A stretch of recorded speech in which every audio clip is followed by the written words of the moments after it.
World-class faculty, cutting-edge labs, and immersive learning. A vibrant campus life beyond the classroom. SGT University, nurturing future leaders. Kerala की रहने वाली निमिषा प्रिया को Yemen में 16 जुलाई को मौत की सजा दी जाएगी। निमिषा पर यमन के नागरिक तलाल अब्दो मेहदी की हत्या करने का आरोप है। निमिषा को बचाने के लिए भारत सरकार तमाम कोशिशें कर रही है। सुप्रीम कोर्ट में 14 जुलाई को निमिषा की सजा के खिलाफ दायर की गई याचिका पर भी सुनवाई हुई। मौजूदा वक्त में यमन गृह युद्ध की चपेट में है। वहाँ हूदी विद्रोहियों और यमन की सरकार के बीच संघर्ष चल रहा है। हालांकि हूदी विद्रोही गुट देश की बागडोर संभालते हैं। हूदी विद्रोहियों के शीर्ष राजनीतिक परिषद ने ही निमिषा के फांसी की मंजूरी दी है। अब सवाल है कि यमन में मौत की सजा कैसे दी जाती है? क्या वहां भी भारत की तरह फांसी के जरिए दोषी को मौत की सजा दी जाती है? इसका जवाब है नहीं। दरअसल यमन में इस समय फांसी की सजा देने का एक ही तरीका है, दोषी को गोली मार देना। इससे पहले यमन में फांसी देने वाले की प्रक्रिया अलग अलग थी, जैसे कि पत्थर मारकर दोषी की जान ले लेना, दोषी को सरेआम फांसी पर लटकाना या उसका सिर कलम कर देना। अगर 16 जुलाई को निमिषा को मौत की सजा दी जाती है तो उसकी जान भी गोली मार कर ली जाएगी। अब यह भी जान लेते हैं कि दोषी को गोली कैसे मारी जाती है। सबसे पहले दोषी के शरीर को कंबल में लपेट दिया जाता है। इसके बाद ऑटोमेटिक राइफल से दोषी की पीठ पर जल्लाद गोलियां चलाता है। पीठ पर कई राउंड फायर करके सजा को अंजाम देता है। दोषी की पीठ पर यह निशान एक डॉक्टर लगाता है जो ये बताता है कि इसी जगह पर दिल होता है और जल्लाद इसी वजह से वहीं पर फायरिंग करता है। गोली चलाते समय इस बात का ध्यान रखा जाता है कि बुलेट रीढ़ की हड्डी को भेदते हुए उसके दिल पर लगे। अब यमन में मौत की सजा का जो पूरा प्रोसेस है वो भी समझ लेते हैं। यमन के मौत की सजा देने के लिए एक पूरी रूल बुक है। इस रूल बुक में अलग अलग अनुच्छेद में समझाया गया है कि वहाँ दोषियों को किस प्रकार मौत की सजा दी जाती है। इन आर्टिकल्स में किया गया है मौत की सजा का जिक्र, वो आपको बता देते हैं। आर्टिकल 477, मौत की सजा के ऐलान के दोषी को हर समय पुलिस की निगरानी में रखा जाएगा, वहीं पुलिस की गिरफ्त में ही रहेगा। आर्टिकल 478, सुप्रीम कोर्ट द्वारा जब किसी व्यक्ति को मौत की सजा दी जाती है तो सजा की सारी लिखित जानकारी अभियोजक को भेजी जाएगी ताकि देश के राष्ट्रपति को मौत की सजा की जानकारी दी जा सके। आर्टिकल 479, देश के राष्ट्रपति की मंजूरी के बाद ही किसी व्यक्ति को मौत की सजा दी जा सकती है। आर्टिकल 484, देश में गर्भवती महिला को तब तक सजा नहीं दी जा सकती है जब तक वो बच्चे को जन्म न दे दे। बच्चे के जन्म के 2 साल और जब तक बच्चे की देखभाल के लिए कोई दूसरा व्यक्ति न मिल जाए तब तक महिला को मौत की सजा नहीं दी जा सकती है।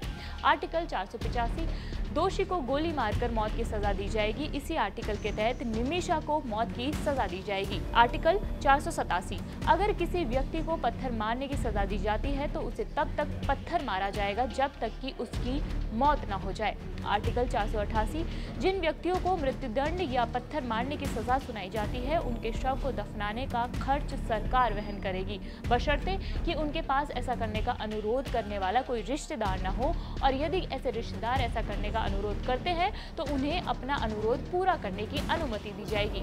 अब निमिषा की कहानी के बारे में बात कर लेते हैं। ये कहानी की शुरुआत हुई थी साल 2018 में, जब निमिषा 18 साल की थी। निमिषा की माँ दूसरे के घरों में काम करती थी। माँ बेटी का जीवन संघर्षों से भरा हुआ था। किसी तरह निमिषा ने नर्सिंग का कोर्स किया था।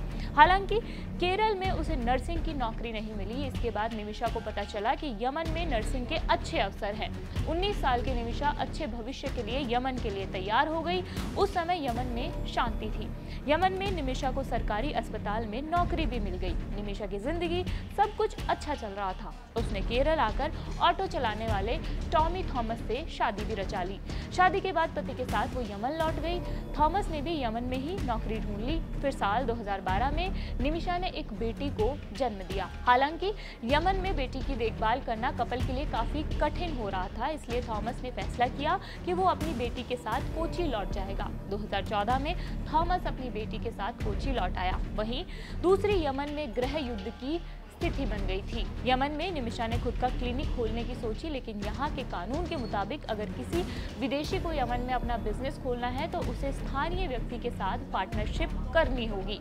जब निमिषा नर्स का काम कर रही थी तो उसकी मुलाकात तलाल अब्दो मेहदी नामक शख्स से हुई थी। वह यमन का ही नागरिक था। निमिषा ने क्लिनिक खोलने की बात मेहदी को बताई। मेहदी पार्टनर बनने के लिए भी तैयार हो गया। साल 2015 में दोनों ने मिलकर एक क्लिनिक की शुरुआत की। इसके बाद निमिषा 1 महीने के लिए केरल लौट आई। निमिषा को लेकर मेहदी के मन में कुछ और ही चल रहा था। मेहदी ने निमिषा की शादी की तस्वीरें चुरा ली। इसके बाद उसने कई लोगों को कहा कि निमिषा और उसकी शादी हो गई है। इतना ही नहीं, मेहदी ने क्लिनिक की कमाई भी रखना शुरू कर दिया। मेहदी ने क्लिनिक को अपना बताना शुरू कर दिया। वो निमिषा और उसके परिवार को भी प्रताड़ित करने लगा। उसने निमिषा का पासपोर्ट रख लिया था ताकि निमिषा वापस भारत ना जा सके। जब निमिषा ने वहां की पुलिस से मदद मांगी तो उल्टा निमिषा को ही हिरासत में ले लिया गया। निमिषा पूरी तरह टूट चुकी थी। साल 2017 में निमिषा ने ये सारी बात अपनी क्लिनिक के पास रहने वाली जेल की वार्डन को बताई थी। वार्डन ने निमिषा को यह सलाह दी कि वो मेहदी को ड्रग देकर बेहोश कर दे। इसके बाद वो अपना पासपोर्ट हासिल करे और भारत चली जाए। इसके बाद निमिषा ने मेहदी को ड्रग्स की दवाई दी, लेकिन मेहदी इतना ड्रग्स पहले से ही लेता था कि उसे पहली बार में कुछ भी नहीं हुआ। हालांकि जब दूसरी बार निमिषा ने मेहदी को ड्रग्स दिया तो वो डोज काफ़ी ज़्यादा हो गया। इसका रिजल्ट ये हुआ कि मेहदी की बेहोशी में ही मौत हो गई। निमिषा ने मेहदी के शव के टुकड़े करके एक टैंक में डाल दिया। इसके बाद वो वहाँ से फरार हो गई। पुलिस ने निमिषा की तलाश शुरू कर दी।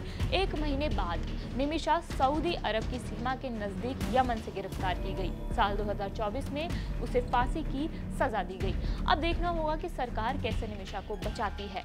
फिलहाल इस खबर में इतना ही। आपको ये खबर कैसी लगी हमें कमेंट बॉक्स में बताइए। मेरा नाम मनीषा है और देखते रहिए जागरण। शुक्रिया।